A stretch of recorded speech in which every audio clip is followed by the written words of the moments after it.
Arizona is the 6th largest state in the Union, and despite our dry climate, we have 28 major rivers. For long periods, many are dry channels that flow only when it rains. For long periods, but yet there are some like the Little Colorado, the Verde, Bill Williams, San Pedro, White, and Black rivers that have substantial year-round flows that nurture important riparian ecosystems. Water in Arizona is a complex issue with many stakeholders. From the early days of our state, it has been said that whiskey is for drinking and water is for fighting. Water law in Arizona is different from the Spanish and English laws that came before it. Spanish water law held that water could only be allocated to the individual after sufficient supplies had been established for the community. English law came from a part of the world with high humidity and ample rainfall, and was based on riparian rights, which means the water running through an individual's property was theirs to use within certain limits. In the West, water law developed within these two different contexts until the time of the gold rush in the late 1840s. Miners diverted water from streams to use on nearby mountainsides and hillsides. The individual did not have to own the land next to a river to get the right to that water. It could be moved to a distant point of use. Also, the date of the right was established became important because when disputes arose, the miners decided that a first-come, first-served basis was a fair rule to apply.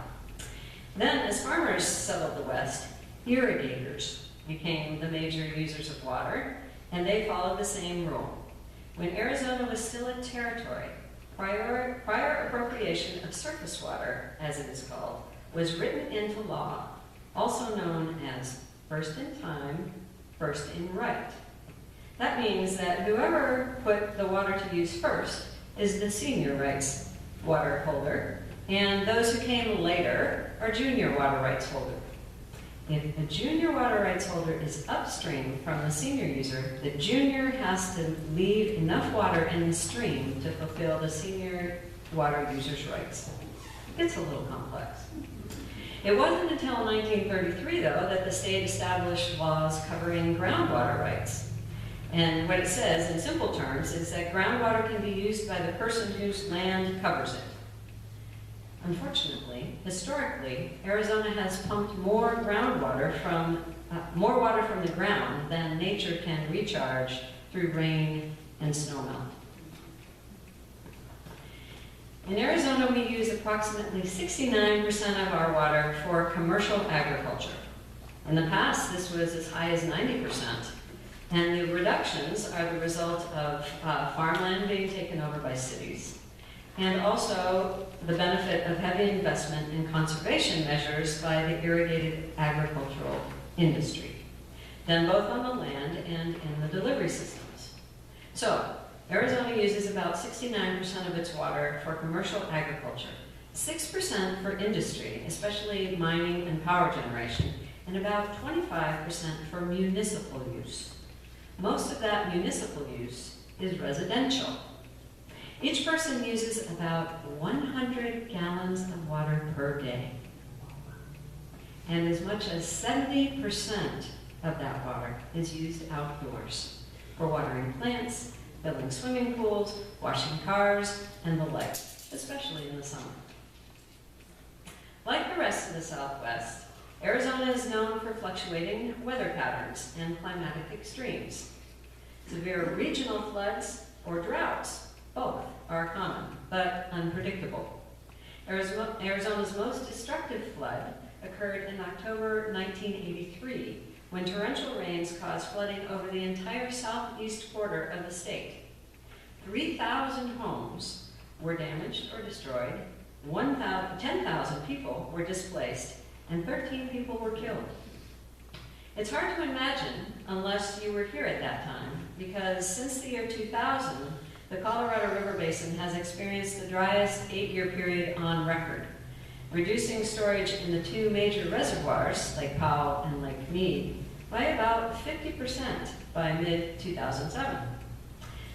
The Central Arizona Project, or as we mostly know it, CAP, is designed to bring about 1.5 million acre-feet of Colorado River water each year to Pima, Pinal, and Maricopa counties, which of course include Tucson and Phoenix.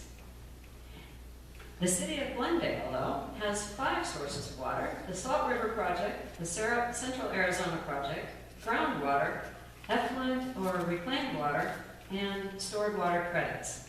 So you have more diversity here. The CAP water comes from near Lake Havasu, near Parker, from Lake Havasu, near Parker, to the southern boundary of the San Javier Indian Reservation, southwest of Tucson. It is a 336-mile-long system of aqueducts, tunnels, pumping plants, and pipelines that supplies water to over 80% of the state's water users. Scientists and public officials are concerned that water in the Colorado River will run short sooner than previously predicted because of drought, booming population growth, and the river's over-allocated status. Water officials say that there is a 25% chance that the river will not be able to meet all of the anticipated demand by somewhere between 2020 and 2025, just 5 to 10 years from now.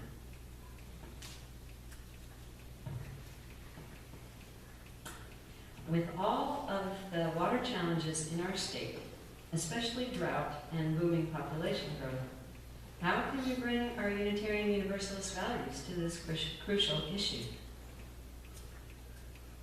Stay tuned.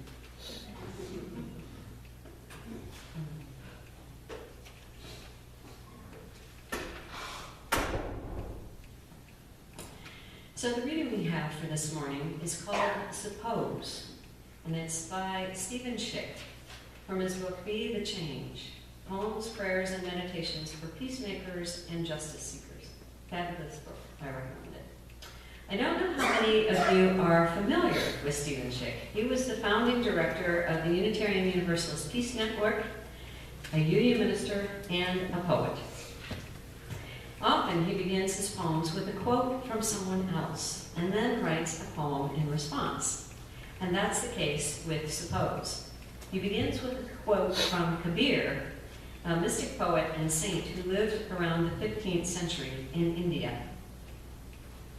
Kabir wrote, "Suppose you scrub your ethical skin until it shines, but inside there is no music.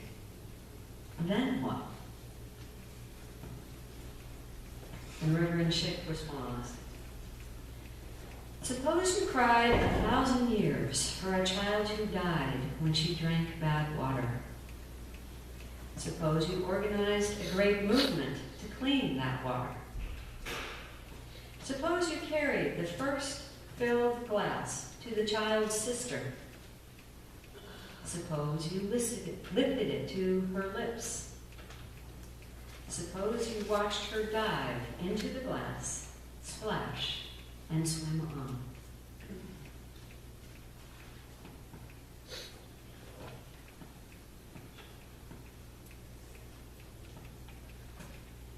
Whether it is bad water or a lack of water, like the poem suggests, we are looking for solutions that reflect our value for fairness.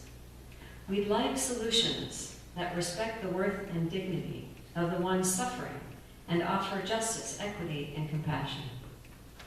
We want fairness. We know that water is interconnected and that solutions need to reflect the interdependence we have not only with other humans, but with other species as well. We'd like solutions that focus on our world community with justice for all, and we'd be happy to start in our own state, our own watershed, or our own county. Across Arizona, several solutions to our water shortage are under consideration. They include transferring agricultural water to residential water. The assumption is that the water used to irrigate 1 acre of cotton is enough to support 4 households for a year. How far can we go with that plan? Will we keep trading until we get to food crops? No water, no food, no farms. No water, no farms, no food, excuse me. But that is another sermon. Other potential water generating ideas include cloud seeding, desalinization, and recycling wastewater for landscape irrigation and industrial processes. Still another idea is rainwater harvesting, which allows for the capture of water in carefully designed tanks. Either allows for capture in specially designed tanks or a design of landscape that channels the water through your property for landscape irrigation. Of course, careful consideration of the impact of new residential projects on scarce water resources makes logical sense too. But it turns out that one of the easiest, cheapest, and potentially equitable solutions is water conservation. It honestly surprises me that that option has not yet been required of us in our drought-stricken state. If, as reported by the Arizona Department of Water Resources, each person uses about 100 gallons of water a day, and as much as 70% of that is used outdoors, we have some room for change. Across the United States, the average is 80 to 100 gallons per day, the highest average use in the world. I'm thinking the 100-gallon users are likely watering a lawn while living in the desert. This compares to about 5 gallons of water per day that the average African family uses. So I'm inviting you to take a challenge.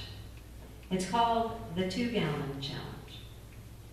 And it comes from my mentor, the Reverend Dr. Claire Butterfield, who wrote an adult faith development curriculum while she was executive director of Faith in Place, an interfaith environmental nonprofit in the Chicago area.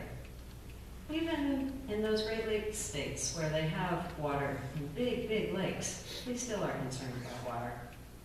Anyway, in the 2-gallon challenge, you fill up 2 1-gallon jugs, you know the kind that milk come in, and use only that much water for 24 hours. That's to cover drinking, cooking, bathing, flushing, washing clothes, dishes, and cars, watering outside, everything. Now, for someone normally used to using 80 to 100 gallons per day, cutting back to 2 is a really serious challenge.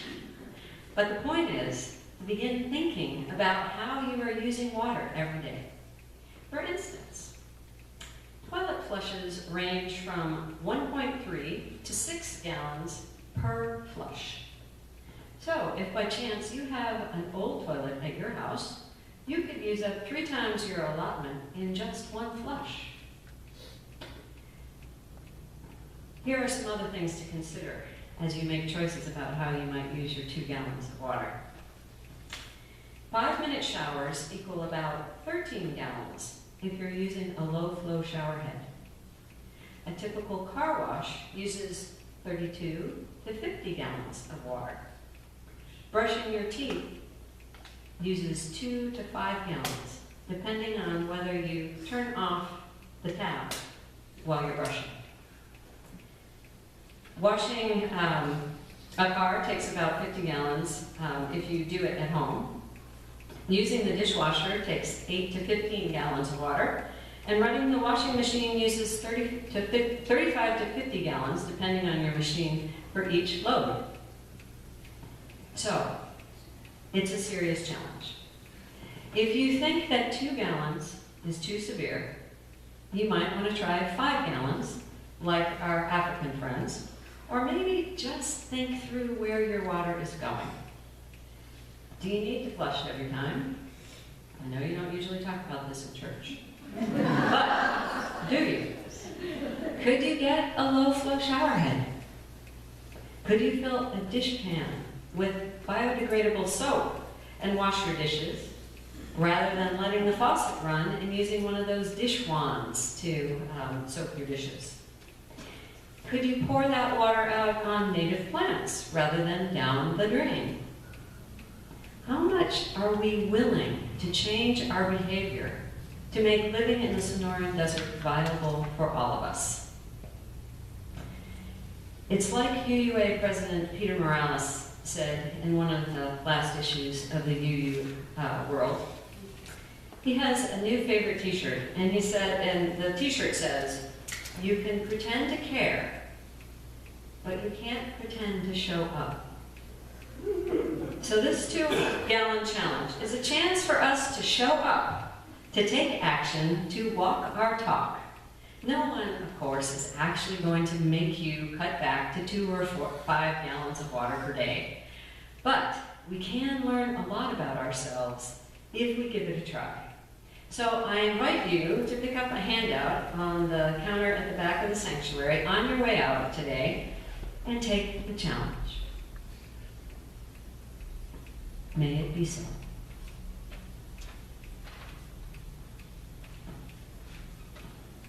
Please rise in body or spirit and join in singing our closing hymn, number 318 in your grade hymnal, "We Would Be Blind."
Please join me in reading our church's mission statement. We read to provide a safe place to celebrate diversity, draw inspiration for living better lives, foster social and environmental justice, and compassionately support each other in our spiritual searches. We'll now extinguish the chalice and give the closing words, but I will remind you, we'd like to gather back here in the sanctuary about 11:45 for a further presentation by Reverend Lisa. So please grab coffee, have a chat, grab your food, and come back, and we will learn even more.